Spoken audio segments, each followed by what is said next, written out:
नमो नमः सुप्रभात।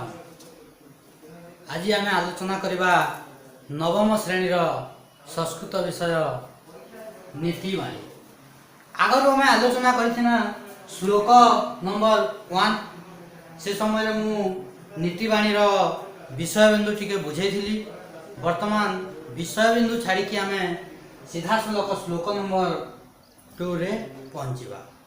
श्लोक नंबर 2 रे अछि उपदेशो हि मूर्खाणां प्रकोपाय न संतये पयपानं भुजगानं केवलं विषवर्धनम्।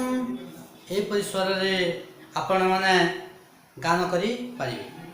एबे देखिबा ए श्लोकटीर क्लिष्ट शब्द कठिन शब्द एठारे अछि प्रकोपाय।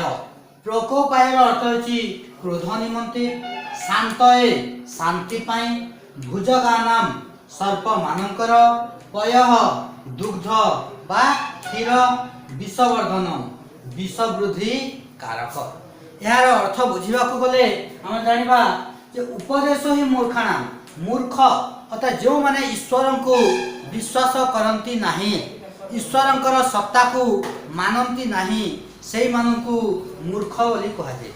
एवं ए मूर्ख मानकु जदि आमे कोन करबा उपदेश देबा, मूर्ख मानकु जदि आमे उपदेश देबा ताहले मूर्ख माने शांति हेबा परिवर्ते क्रोध होइथांती। मूर्ख माने शांति हेबा परिवर्ते क्रोध होइथांती। जेपरि कि सर्प को भुजगान मतलब सर्प भुज कहले सर्प, सर्प को जदि आमे सुस्वादु क्षीर देबा ताहले मध्य सर्प कौन कहे विष वर्धन कहे। सर्प कामुड़े ता विषाक्त अटे, मनीष कि प्राणी मृत्युवरण करें। तेणु ये श्लोकटी कहुई मूर्ख मानक उपदेश देवा, जदि मूर्ख मानक उपदेश देवा ताले शांति न मिलिकी मिली थाए क्रोध।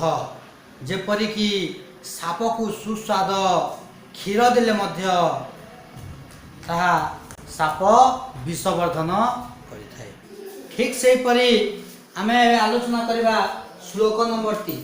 श्लोक नंबर 3 रे कहा जायछि नारिकेल समाकारः दुश्चन्तेपि हि सज्जनः अन्यवदरिकाकारः बहिरेव मनोहरः। क्लिष्ट शब्द देखिबा सज्जन अर्थात साधु लोक माने सत जोग जना सज्जन। नारिकेल समाकार नड़िया आकार सदृश, नारिकेल समह नारिकेल सम जोग आकार, नारिकेल समाकार दुष्यंते देखा जानती, मनोहरा सुंदर, बदरिका कारा बर कोड़ी परी, बदरिका जोग आकार। एबे यार आक्षरिक अर्थ हम देखिबा नारिकेल समाकार दुष्यंतेपि हि सज्जना। सज्जना कहले होची साधु लोक माने, भल लोक माने, साधु लोक माने। साधु लोक माने सबले देखा जानती। केमिति देखा जानती? नड़िया सदृश देखा जानती।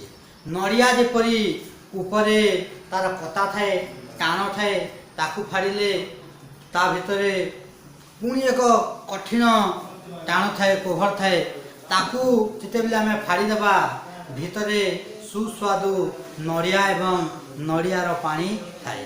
ठीक से पे साधु लोक माने मध्य ऊपरे ऊपरे सेमिति कठिन देखा गले मध्य भितरे हृदयरु उदार हृदय थांती, नरम हृदय थांती। अन्य बदरी काकारा बहिरेव मनोहरा। ठीक से परी असाधु लोक माने बरकोली परिथांती।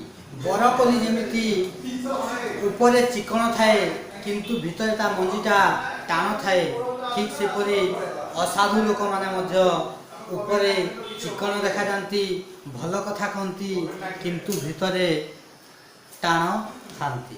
तेणु एठारे कहा जायछि साधु लोक एवं असाधु लोक मानकु नड़िया एवं बरकोलीर सदृश बोली वर्णना करा जायछि।